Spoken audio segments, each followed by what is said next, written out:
존 칼빈의 기독교 강요 51번째 강의를 시작하겠습니다. 이 강의는 존 칼빈의 기독교 강요 제3권 2장 35절부터 시작하겠습니다. 바울은 사람 자신이 믿음을 일으킨다는 것을 부인하며 이것으로도 만족지 않고 믿음은 성령의 능력이 나타나는 것이라고 첨가합니다.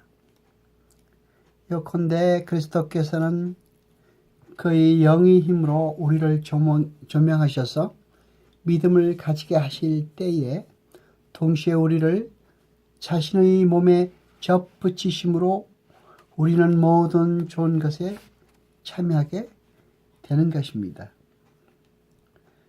믿음이란 지성이 흡수한 것을 마음속에 부어 넣는 것입니다. 지성이 흡수한 것을 마음속에 부어 넣는 것이 믿음인 것입니다. 하나님의 말씀을 믿음으로 받아들이려면 그 말씀이 두뇌의 상층부에서 돌아다녀서는 안 되고 마음의 깊은 곳에 뿌리를 내려야 합니다. 고린도후서 1장 21절로 22절까지 봅니다. 저가 또한 우리에게 인치시고 보증으로 성령을 우리 마음에 주셨느니라. 아멘. 믿음은 여러 가지 의심에 시달려 신자의 마음은 평안할 때가 거의 없으며 적어도 항상 평화로운 상태를 즐기지는 못합니다. 그러나 어떤 공격 무기가 신자들의 마음을 흔들지라도 그들은 시험의 골짜기에서 일어서며 망대 위에 굳게 쓰는 것입니다. 시편의 말씀을 봅니다. 시편 46편 1절로 3절까지 봅니다. 하나님은 우리의 피난처시오 힘이시니 환난 중에 만날 큰 도움이시라. 그러므로 땅이 변하든지 산이 흔들려 바다 가운데 빠지든지 그것이 넘침으로 산이 요동할지라도 우리는 두려워 아니하리로다. 아멘. 우리가 세상의 영을 받지 아니하고 오직 하나님께서 온 영을 받았으니 이는 우리로 하여금 하나님께서 우리에게 은혜로 주신 것들을 알게 하려 하심이라. 고린도전서 2장 112절입니다. 아멘. 그리스도의 영으로 감동을 받지 않은 사람들은 그리스도의 종이 아니라고 바울은 주장합니다. 바울은 우리가 성령이 우리 안에 거하는 것을 느끼지 못한다면 복된 부활의 소망이 우리에게 없다고 말합니다. 그리스도가 자기 안에 계신다는 것을 모른다면 그 사람은 버림받은 것이라고 하였습니다. 우리의 반대자들은 우리는 의 현재 상태에 따라서 우리가 하나님의 은혜를 소유하고 있느냐 하는 문제에 관한 판단을 할 수는 있지만 그까지 견인하는가 하는 문제에 대한 지식은 어디까지나 미결이라고 말합니다. 그러나 그렇지 않습니다. 믿음의 확실성을 어느 한 시점에 국한시키는 것이 얼마나 어리석은 일입니까? 믿음의 본성은 현세의 세월이 지난 후에 있을 미래의 영생을 바라보는 것입니다. 신자들은 성령의 조명을 받아서 믿음을 통하여 하늘의 생명을 바라볼 수 있다는 사실을 하나님의 은혜로 돌려야 합니다. 그러므로 이런 자랑은 교만과는 전혀 다릅니다. 만일 이 자랑을 고백하기를 부끄러워하는 사람이 있다면 그런 행동은 겸손이나 순종을 증거한다기보다 하나님의 선하심을 부정하는 악행으로서 도리어 그의 극심한 배은망덕을 폭로하는 것입니다. 히브리서 11장 1절에 있는 믿음에 대해서 봅니다. 믿음은 바라는 것들의 실상이요 보지 못하는 것의 증거니라고 가르치고 있습니다. 그가 사용한 히포스타시스라는 말은 일종의 밑받침을, 즉 신자의 마음이 그 위에 의지하며 그 위에서 편안히 쉬는 것을 의미합니다. 하나님께서 우리에게 언약하신 것들을 확실하게 또 안전하게 소유한 것이 곧 믿음이라고 할 수 있습니다.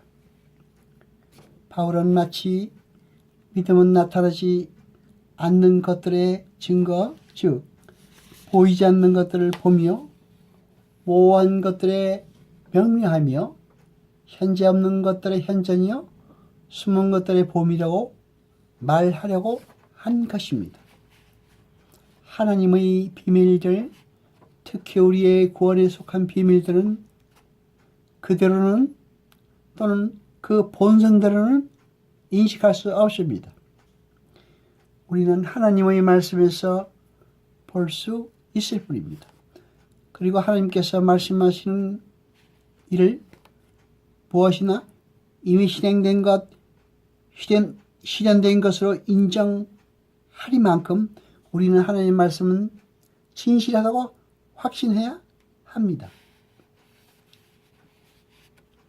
스콜라 철학자들은 사랑은 믿음과 소망보다 먼저 있다고 가르치는 것은 미친 말이라고 봅니다. 우리에게 처음으로 사랑을 일으키는 것은 오직 믿음입니다. 바울이 신자들이 자랑이라고 부르는 양심의 증거는 셋이라고 믿습니다. 우선 하나님의 자비를 따라서는 죄의 용서를 받지 못한다고 믿어야 합니다. 둘째로 하나님께서 주시지 않으면 선한 행위를 할 수가 없다고 믿어야 합니다. 마지막으로 값없이 주시지 않으면 영생도 행위의 공로로는 얻을 수 없다고 믿어야 합니다. 조금 지나서 그는 부언을 합니다. 이런 것들로서 충만한 것이 아니고 이것들은 오직 믿음의 시초라는 것입니다. 왜냐하면 하나님이 아니면 죄를 용서할 수 없다고 믿는 것과 동시에 우리는 죄가 용서되려면 성령의 증거도, 즉 구원이 우리를 위해서 준비되어 있다는 것도 믿어야 하기 때문입니다.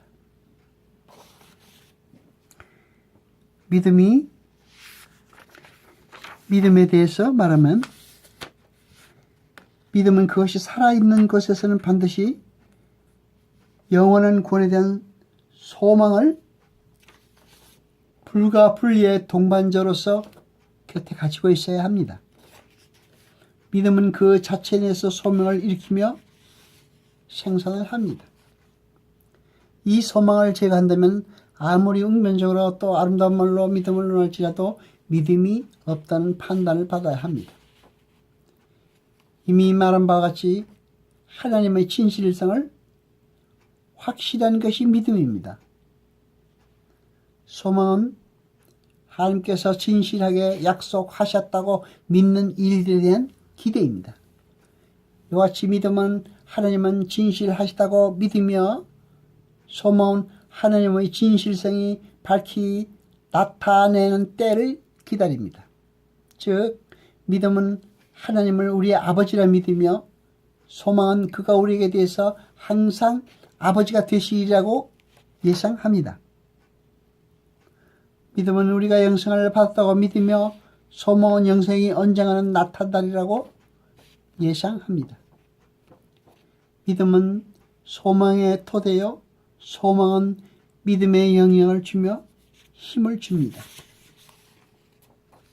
하나님의 약속들을 이미 믿는 사람이 아니면 하나님께서 아무것도 기대할 수 없는 것과 같이 우리의 약한 믿음은 오래 참는 소망과 기대에서 지지되고 조성되어야 합니다. 그렇지 않으면 믿음은 무력해지고 희미하게 됩니다. 그러므로 바울이 우리는 소망으로 구원을 받았다고 하는 것은 바른 말이라고 할 수 있습니다. 소망은 묵묵히 주를 기다리는 동안에 믿음이 너무 서두르다가 곤두박질하여 떨어지지 않도록 제어합니다. 소망은 믿음에 힘을 주어 하느님의 약속을 의심하거나 그 진실성을 의심하지 않도록 합니다. 소망은 믿음의 생기를 회복시켜 지치지 않게 합니다. 소망은 종점에 도착할 때까지 믿음을 지탱해 주어 도중에서 심지어 출발점에서도 힘이 빠지지 않도록 합니다. 소망은 끊임없이 믿음을 갱신하고 회복함으로 믿음에 견인하는 힘을 줍니다.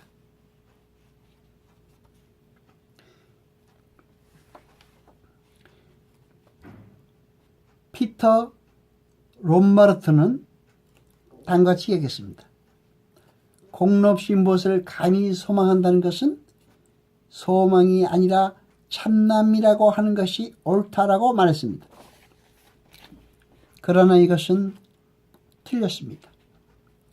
하나님의 진실성을 믿고 그의 자비만을 의지하며 행위에 대한 신뢰를 버리면서 감히 견고한 소망을 품는 것입니다. 하나님께서는 너희 믿음대로 되라 라고 말씀하셨습니다. 여호와 아버지 하나님 그렇게 하시니여 세세토록 영광과 찬송 받으소서. 말씀을 들을 때 깨닫게 하시며 우리로 진리를 알게 하소서. 이 모든 것 감사드리며 우리 주 예수 그리스도 이름으로 기도드리옵나이다. 아멘.